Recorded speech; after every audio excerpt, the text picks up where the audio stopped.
सभी को नमस्कार। जय हिंद। आपका आदर्श ग्लोबल स्टडीज़ में आप सभी का बहुत बहुत हार्दिक स्वागत है। देखिए, जैसा कि मैंने आपको बताया था कि आदर्श ग्लोबल स्टडी के अंदर आपको जनरल नॉलेज की वीडियो मिलती रहेगी और आज हम एक नए कंसेप्ट के साथ आए हैं, रॉलेट एक्ट, जिसे हम जलियांवाला बाग कांड के नाम से भी जानते हैं।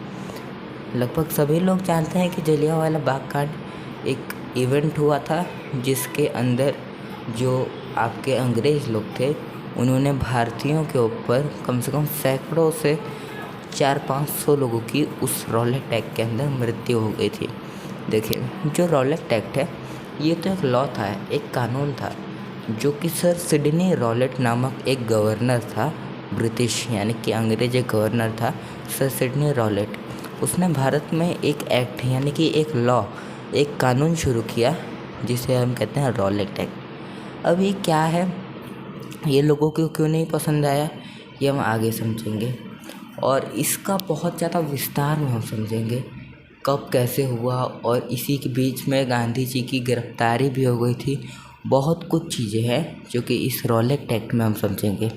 देखिए, इस वाले वीडियो के अंदर तो हम जलियांवाला बाग के पहले कौन सी ऐसी घटनाएं हुई थी जिससे जलियांवाला बाग कांड जो हत्याकांड है ये हुआ, तो चलिए इसे समझते हैं। चलिए, तो अब सबको एक परिचय मिल गया है कि रॉलेट एक्ट क्या था, कैसे हुआ था। चलिए अब इसे विस्तार से समझते हैं। देखिए, जो रॉलेट एक्ट था ये आया था 1919 में। सर सिडनी रॉलेट ने एक नियम बनाया, एक कानून बनाया, एक लॉ बनाया जिसका नाम था रॉलेट एक्ट, जो कि 1919 में इन्हें बनाया था। ये एक गवर्नर थे, एक सर सिडनी रॉलेट ब्रिटिश यानी कि एक अंग्रेज गवर्नर थे। यहाँ तक किसी को कोई दिक्कत नहीं? चलिए ठीक है। देखिए, ये जो कानून था इसका मुख्य उद्देश्य ये था, मीन्स इसको बनाने का कारण ये था क्रांति का दमन करना। देखिए, 1919 के समय में भारत में इंडिपेंडेंस के लिए यानी कि स्वतंत्रता के लिए बहुत बड़ी क्रांति चल रही थी। क्रांति समझते हैं ना आप लोग? बहुत बड़ी क्रांति चल रही थी भारत में, और इस क्रांति का दमन करने के लिए सर सिडनी रॉलेट नामक एक ब्रिटिश यानी कि अंग्रेज गवर्नर ने एक कानून बनाया जिसका नाम था रॉलेट एक्ट। तो आप इसका उद्देश्य समझ गए। इस कानून का उद्देश्य था क्रांति का दमन करना। अगर इसका दूसरा नाम देखिए, यूपीएससी के अंदर एक क्वेश्चन आया था कि रॉलेट एक्ट का दूसरा नाम क्या था। रॉलेट एक्ट का दूसरा नाम था anarchical and revolutionary crime act 1919। ठीक है, anarchical and revolutionary crime act 1919 Rowlatt act का दूसरा नाम था ये। ठीक है, इसे गांधी जी ने एक कला लिखी है, काला कानून कहा था। कौन सा कानून? काला कानून। गांधी जी ने रॉलेट एक्ट को कौन सा कानून कहा था? काला कानून कहा था। ठीक है, देखिए इसे काला कानून क्यों कहा था, इसमें भी तो कोई चीज़ होगी ना।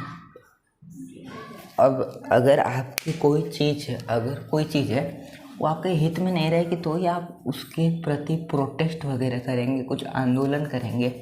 काला कानून क्यों कहा गांधी जी ने? देखिए, गांधी जी बहुत पढ़े लिखे इंसान थे। उनके किसी भी लॉ, किसी भी उद्देश्य, किसी भी आंदोलन को आप गलत मत समझिएगा। कुछ लोग ऐसे होते हैं जो कहते हैं गांधी ने क्या किया। बेटा, गांधी आपके पिताजी के पिताजी थे। मतलब गांधी इतने पढ़े लिखे थे।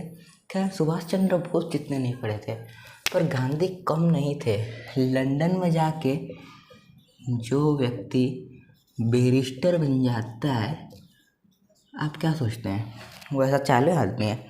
भैया, बहुत ज़्यादा पढ़े लिखे थे गांधी जी। इसे काला कानून गांधी जी ने इसलिए कहा था क्योंकि इसमें बिना दलील रहता था। मतलब अब मान लीजिए आप गाड़ी चला रहे हैं, ठीक है, आप गाड़ी चला रहे हैं, 2 व्हीलर बाइक चला रहे हैं, और आपको कहीं पे बीच में ट्रैफिक पुलिस ने पकड़ लिया और अब आपके लिए वो चालान काटने जा रहा है हेलमेट नहीं पहने इसलिए। आप फिर दलील देंगे ना, मतलब अपने हित में कुछ तो कहेंगे, सर इमरजेंसी था, सर जल्दी में था इसलिए हेलमेट नहीं पहना, पर इसमें दलील मान्य ही नहीं रहता था।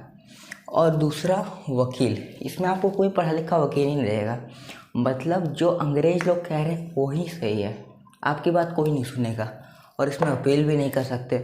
मतलब अगर आपको हाई कोर्ट में बंद किया है तो आप जाकर सुप्रीम कोर्ट में बोल ही नहीं सकते, इसमें अपील भी नहीं चलती थी, इसलिए इसे गांधी जी ने कह दिया काला कानून। ठीक है, ब्लैक लॉ, काला कानून। ठीक है, चलिए आगे बढ़िए।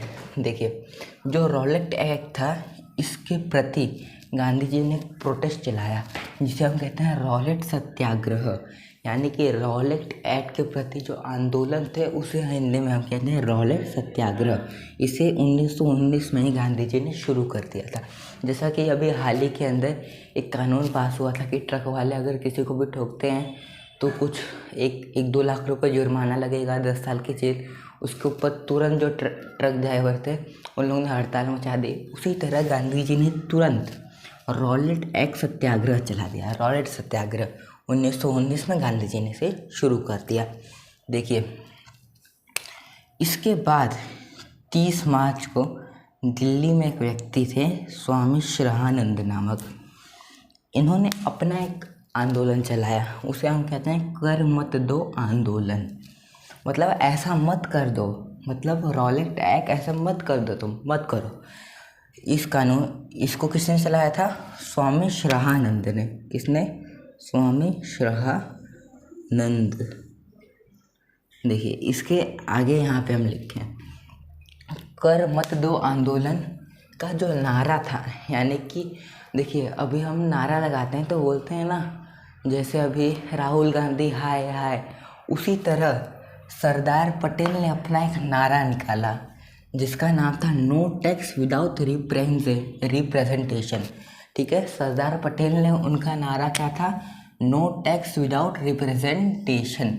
देखिए, आप जानते हैं कि जो इंग्लैंड यानी कि ब्रिटिश जो अंग्रेज लोग थे, ये लोग लगभग दुनिया के सभी जितने भी बड़े कंट्री थे, बड़े से छोटे लगभग सारे देशों के ऊपर कब्जा कर चुके थे। और जब अमेरिका की क्रांति चल रही थी, जब अमेरिका खुद को इंडिपेंडेंट यानी कि स्वतंत्र करने की क्रांति कर रहा था, तब अमेरिका में भी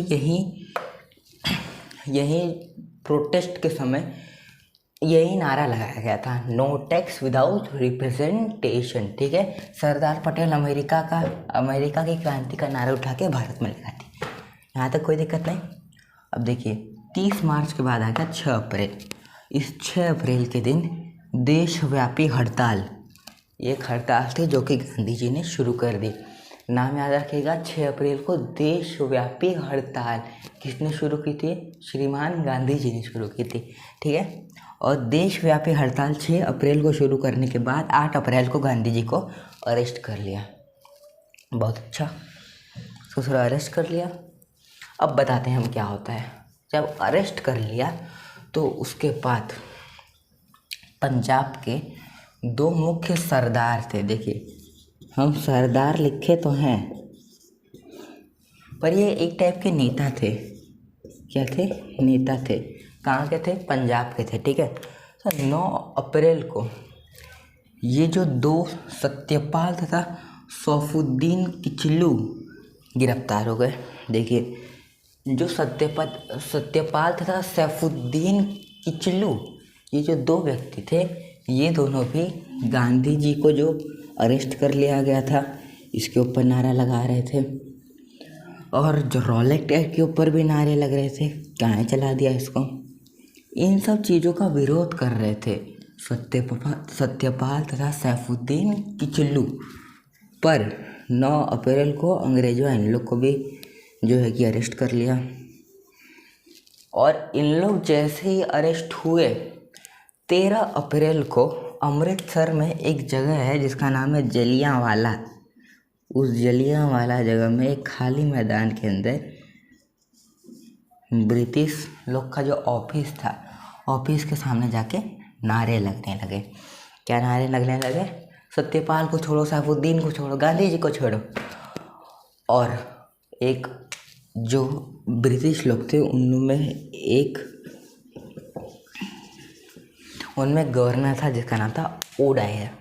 ओडायर ने आडायर को कहा कि जो भरी सभा है, जितने लोगों की भीड़ है, सबको मार दो, गोली चलाओ, रैपिड फायर। और ओडायर ने कहा आर डायर को, और इस चुट्टे ने गोली चला दी। इसके बाद क्या हुआ हम समझेंगे नेक्स्ट वीडियो में। तब तक के लिए जय हिंद।